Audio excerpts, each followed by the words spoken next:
오늘 우리에게 주신 하나님의 말씀은 로마서 14장 1절에서 9절 말씀입니다. 믿음이 연약한 자를 너희가 받되 그의 의견을 비판하지 말라. 어떤 사람은 모든 것을 먹을 만한 믿음이 있고 믿음이 연약한 자는 채소만 먹느니라. 먹는 자는 먹지 않는 자를 업신여기지 말고 먹지 않는 자는 먹는 자를 비판하지 말라. 이는 하나님이 그를 받으셨음이라. 남의 하인을 비판하는 너는 누구냐? 그가 서 있는 것이나 넘어지는 것이 자기 주인에게 있음에 그가 세움을 받으리니 이는 그를 세우시는 권능이 주께 있음이라. 어떤 사람은 이 날을 전날보다 낮게 여기고 어떤 사람은 모든 날을 같게 여기나니 각각 자기 마음으로 확정할지니라. 나를 중히 여기는 자도 주를 위하여 중히 여기고 먹는 자도 주를 위하여 먹으니 이는 하나님께 감사하며 먹지 않는 자도 주를 위하여 먹지 아니하며 하나님께 감사하느니라.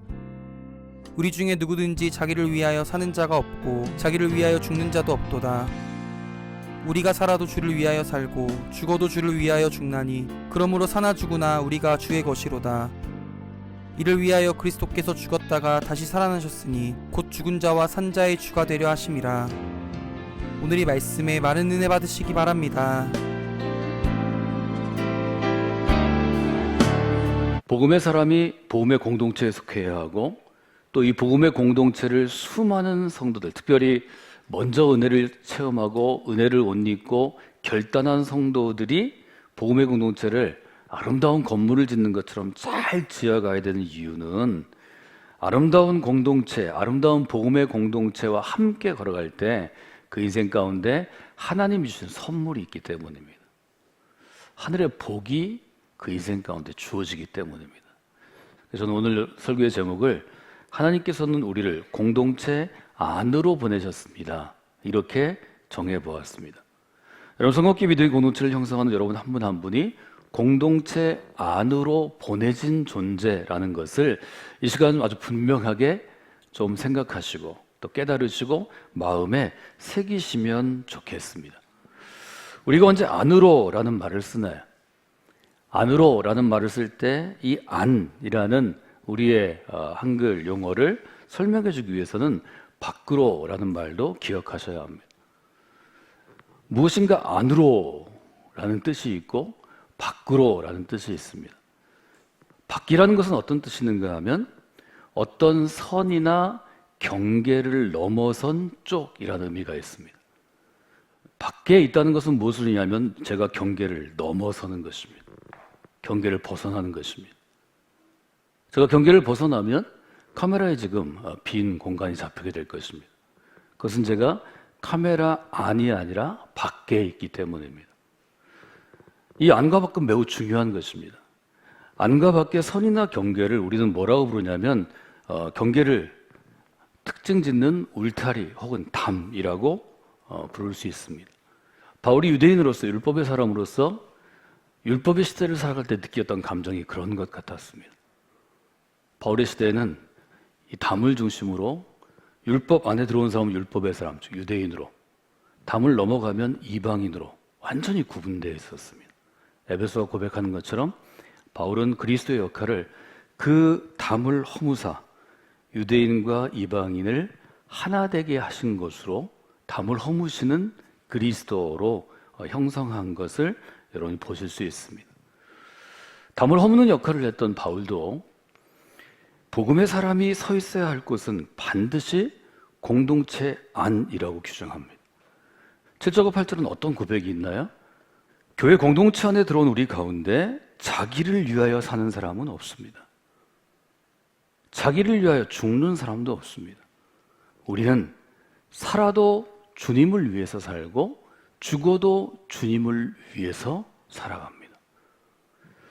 놀라운 고백이죠. 놀라운 고백이지만 이 고백이 공동체 밖에 있는 사람에게도 놀라울까요? 공동체 밖에 있는 사람에게 이 고백은 이해할 수 없는 고백이 될 것입니다.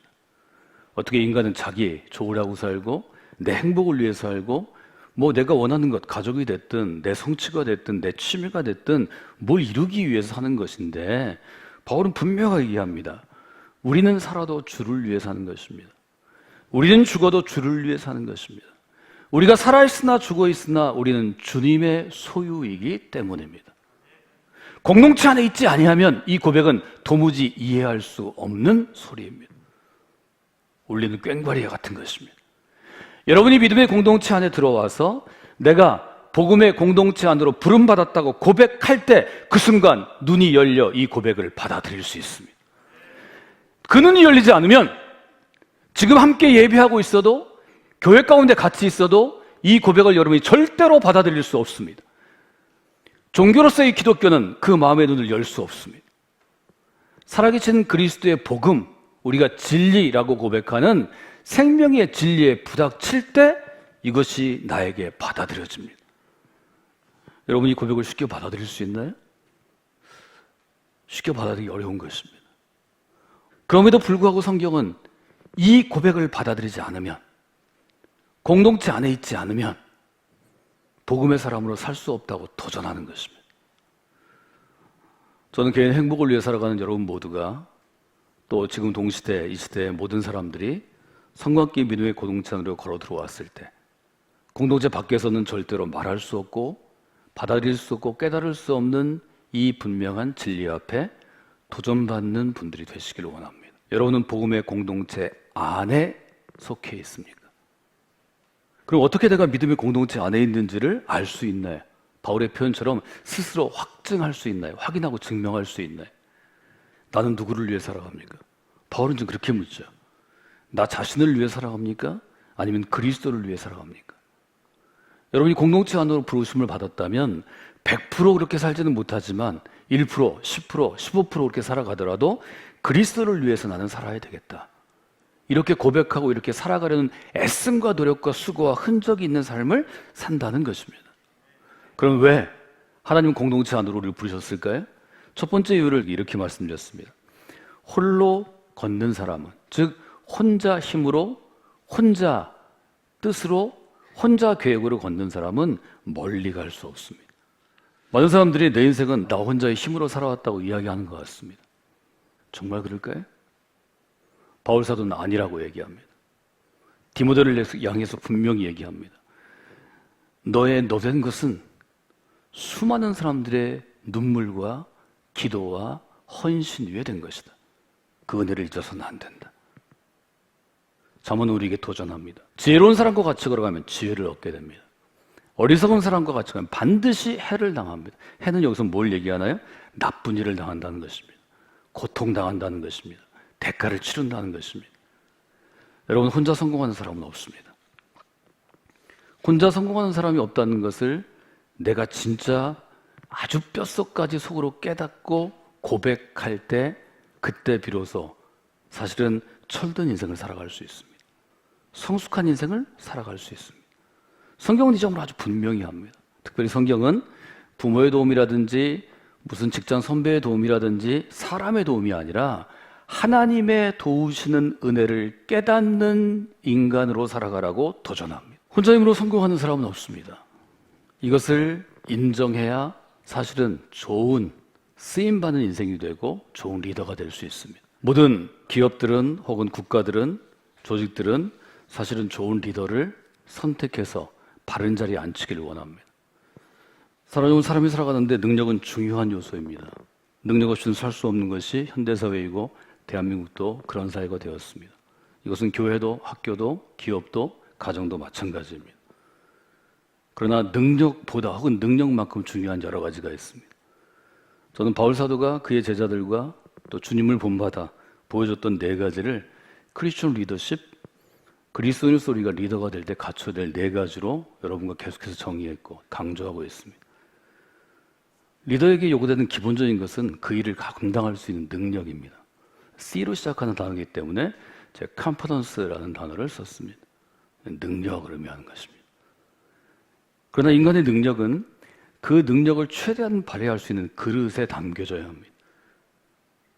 특별히 그리스도인의 능력이 담겨지는 그릇은 그의 영혼의 그릇입니다.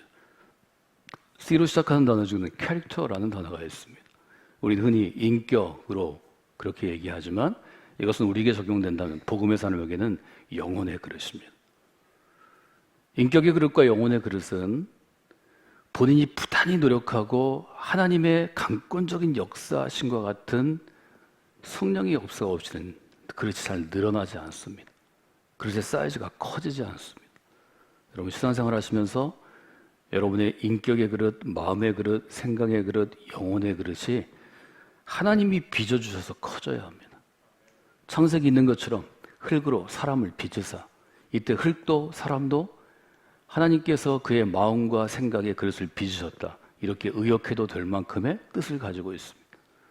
여러분이 성강교회에 있을 때 하나님께서 여러분의 마음의 그릇을 사실은 많이 확장해 주시면 좋겠습니다.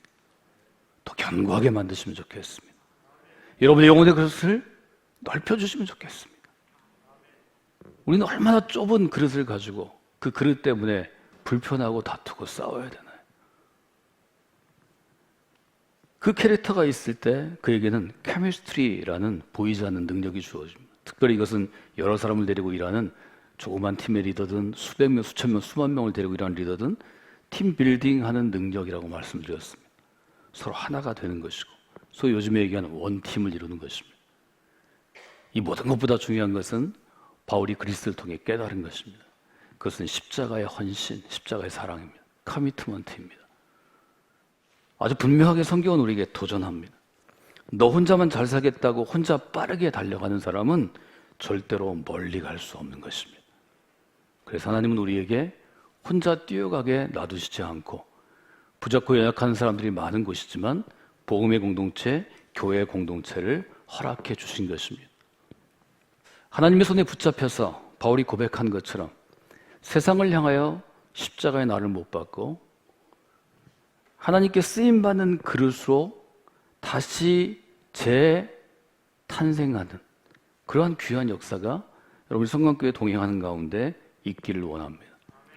실제로 혼자 가지 않고 멀리 가지 않기 위해서 바울은 지금 14장에서 세 가지 정도로 우리에게 도전합니다.